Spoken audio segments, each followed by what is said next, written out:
Hello guys, welcome to my YouTube channel study with career. तो दोस्तों, आज हम आप लोग के लिए लेकर आए हैं chapter the cell unit of life.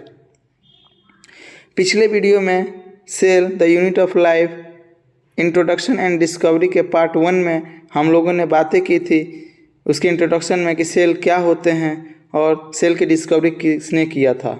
इस वीडियो में पार्ट 2 में हम लोग बातें करेंगे कि सेल थ्योरी किसने और कब दिया था और क्या क्या दिए थे। तो चलिए दोस्तों, वीडियो को बिना देरी करते हुए, यदि आप इस चैनल पर नए हैं तो चैनल को ज़रूर सब्सक्राइब कर लीजिएगा और बेल आइकन को भी ऑन कर लीजिएगा ताकि जब भी मेरा इम्पोर्टेंट वीडियो आए तो आप लोगों के पास सबसे पहले पहुंचे।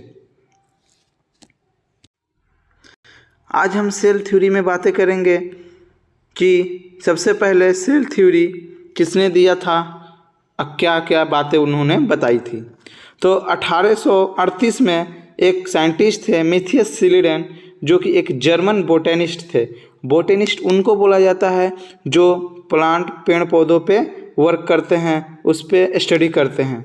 ठीक है, तो 1838 में मैथियस सिलिडेन ने एक large number of plant cell लिया था और उस पर एग्जामिन किया था, उस पर अपना एग्जामिनेशन किया था और उन्होंने बताया था कि all plant composed of different type of cell है ना and forms tissue of plant. मतलब उन्होंने बताया था कि जितने प्लांट हैं वो डिफरेंट टाइप के सेल से मिलकर बने होते हैं और जो डिफरेंट टाइप का सेल होता है वो टिश्यू का फॉर्मेशन करता है, किसमें? प्लांट में। ये बात किसने कही थी? मैथियस सिलिडेन ने, जो कि एक जर्मन बोटेनिस्ट थे। कब उन्होंने एग्जामिन किया था? 1838 में।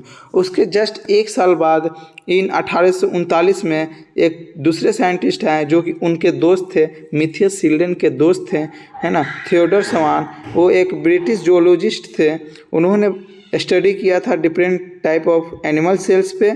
ठीक है, उन्होंने बताया था कि cell have thin outer membrane. उन्होंने सिर्फ इतना बताया था कि एनिमल सेल में एक आउटर मेम्ब्रेन पाया जाता है जिसको आज के समय में प्लाज्मा मेम्ब्रेन के नाम से जाना जाता है।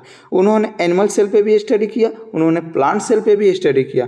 प्लांट सेल पे स्टडी किया था तो उन्होंने बताया था कि presence of cell wall is a unique character of plant cell.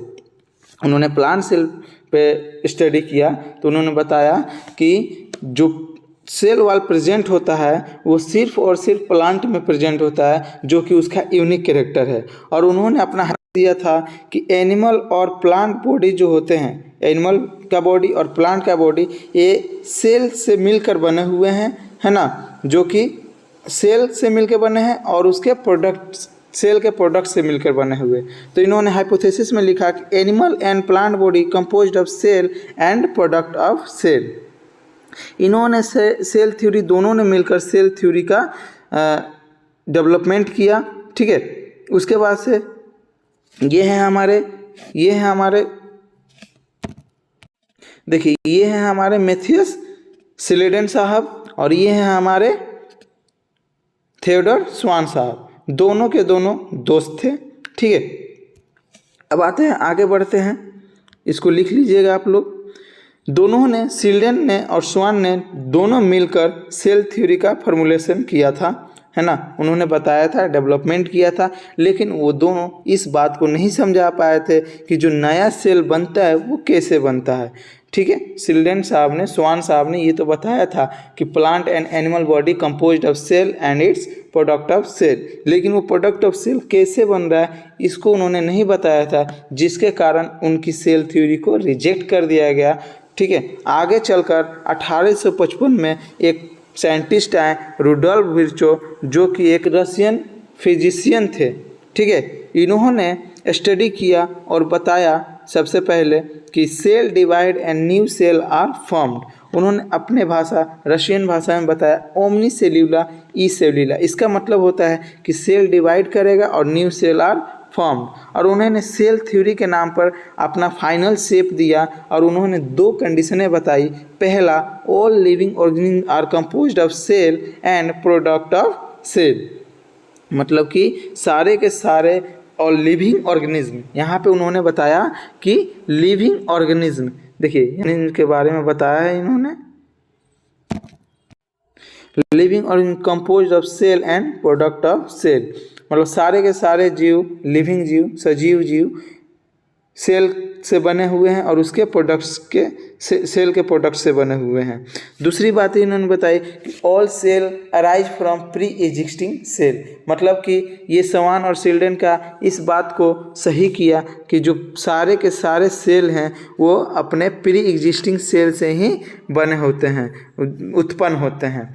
इन्होंने रुडोल्फ विर्चो साहब ने दोनों की खामियां को भरते हुए अपना न्यू सेल थ्योरी दिया 1855 में, जो कि एक रशियन फिजिशियन थे।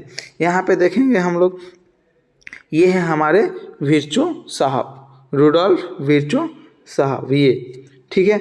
ये एक रशियन फिजिशियन है और बहुत ही कड़ी मेहनत के बाद इन्होंने ये बातें बताई थी। तो जो बेसिक कंसेप्ट था सेल थ्योरी का, जो वो है all organism are composed of one or more cell, जो कि शिल्डन एंड स्वान ने दिया था 1838 से 1839 में, दोनों का है ना। The cell is the basic unit of life in all living thing, Schleiden and Schwann ने भी इस बात को बोला था। और all cell are product by division of pre existing cell, इसको किसने कहा था? विर्चो साहब। इस तरह से ये था हमारा सेल थ्योरी की कहानी। आज के लिए इतना, अगला चीज़ अगले पार्ट में मिलेंगे। धन्यवाद।